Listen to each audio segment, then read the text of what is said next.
Welcome to Business Service. I am Dr. Aloni Alali, and I'll be anchoring the segment for Health for Wealth today. We'll be talking about preventive medicine, things that we can do, modifications we can have to our lifestyle that will generally keep you healthy for the longest. We're trying to deal with those non-communicable diseases that come with very dangerous complications and sometimes even death. Things like raised blood pressure that can have complications like stroke, even cardiac arrest. Topics like raised blood sugar in form of diabetes have terrible complications as well.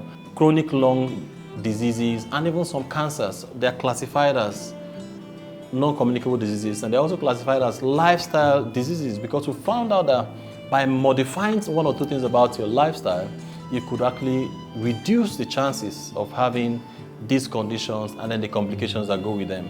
So we're looking at those things that we can modify in our lifestyle. We've talked about several things in the past, but now I want to look at very, very important practice. I was listening to a scientist give a talk recently that had done a lot of research on this phenomenon, and then he summarized by saying that it is nature's best effort yet at immortality. It's nature's best effort at living forever, as it were. And it is sleep, sleep, sleep. Sleep is really, really very important. I know those who inspire us to perform better, who motivate us, will tell you not to sleep for too long. Some people even say that when we die, we'll sleep. But the truth is, you can even enhance your performance, you can enhance your productivity, and of course, enhance your health by having adequate sleep per day. There are so many different benefits of sleeping. But let me start by discussing the adverse effects that come as a result of not sleeping enough, because a lot of people don't sleep enough. Maybe I'm even guilty of it because my kind of work, I used to be an emergency physician and I worked a lot at night, so it distorted my sleep rhythm. I could barely sleep for long. But knowing what I now know, I consciously try to sleep at least 6 to 7 hours per night, and I've been seeing the benefits. Let's start with aging in very different ways. But we have discovered by research that testosterone level in the body, especially in males, drops as a result of poor sleep. People who sleep less than 4 hours per night usually come down with testosterone levels that are 10 years older than their age. And when testosterone levels are lower, it manifests in different forms. There's usually less testicular bulk, and that means even less performance in the other room. It affects the men even up to that extent. So sleep is one effective way to boost and rejuvenate your energy when it comes to your functions as a man. Another as well is brain functions. We cannot describe it enough. There's a part of the brain called the hippocampus. It's like the inbox of the brain. That's where new information comes into the brain. That's where new information is received. I've discovered that the less someone sleeps over time, it decreases the ability of the hippocampus to receive new information.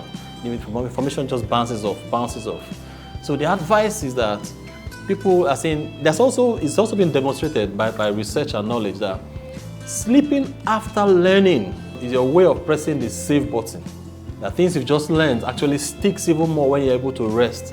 More so, sleeping before learning even helps the brain function even better. It makes the brain like a sponge to receive new information.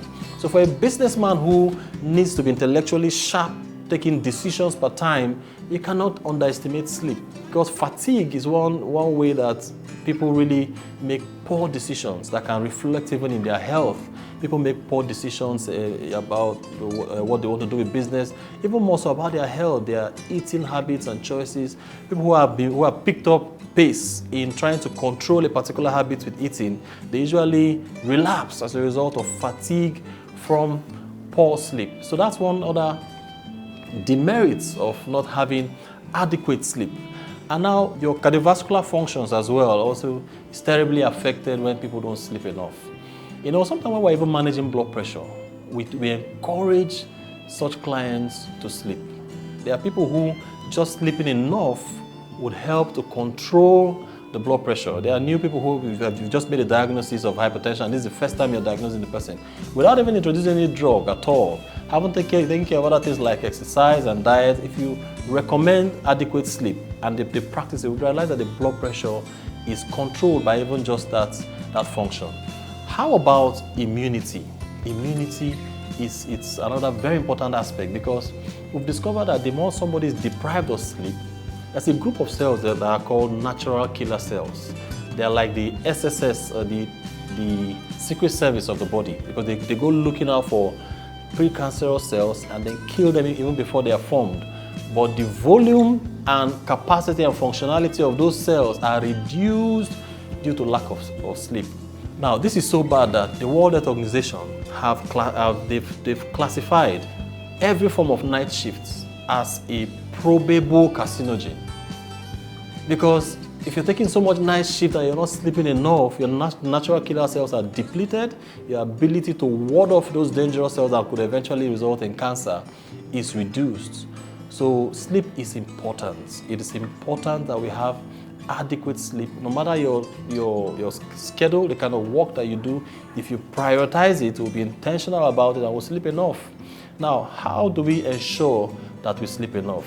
Even before I go talk about that, there are different stages of sleep. There's a cycle of rapid eye movement, non-rapid eye movement sleep. You're supposed to have a full cycle of at least 4 to 5 winds of 90 minutes each for you to have an adequate sleep that will allow the body to recover, allow the brain to regenerate and functions to get back to where it should be. So everybody needs an average of at least, different persons will say 6 to 9 hours, 7 to 9 hours, 7 to 8 hours. But if you can have an average of 7 hours of sleep per night, you'll be doing very good for yourself. It will rejuvenate your youth, your strength. If you, for instance, if you're able to go to bed at say 10 p.m. and then you're up by 5 a.m., you would have had at least 7 hours of sleep. That's enough. That is good, and that will be very, very healthy. So how do we have more sleep? Number one is regularity. You want to ensure that you are regularly sleeping at a particular time and rising at a particular time. When the body is able to form a habit of it, whenever you get to that time, your body begins to shut down because you have formed the habit of sleeping at that exact time. The next thing is to keep it cool. You know, in this part of the world, we know how expensive it is for power and all that, but it's still essential that you keep it cool, because we have discovered that you need the core temperature to drop at least 2 degrees for you to be able to effectively have deep enough sleep for these health benefits that we have talked about. And then we have to avoid those things that can affect your sleep. We should avoid alcohol, avoid caffeine. It's important to stay away from those things so we can maximize our sleep. And very importantly, manage your screen time, control screen time. Because you know that when people always have something in front of their eyes at the point where they should be sleeping, it affects your sleep. The blue rays from phones affects the reticular activating system of the brain, which doesn't allow you to fall asleep. That system, that part of the brain tries to keep you awake. So whenever there's blue light dropping on it, hitting that spot, it tells the body to stay awake and stay active. And so when you see people holding phones in front of their faces through the night, you are killing precious sleep time that could have mighty impacts in your health and well-being. So our take home is that we're going to be intentional about our sleep. We're going to determine what time we sleep, because it's going to affect everything else, to enhance your efficiency, to enhance your decision-making processes, to enhance your body immunity, and then to generally enhance your health outcomes. So let's go back to making up our minds to sleep more, stay within the required number of hours of sleep per night, and enjoy all the health benefits that come with it. God bless you.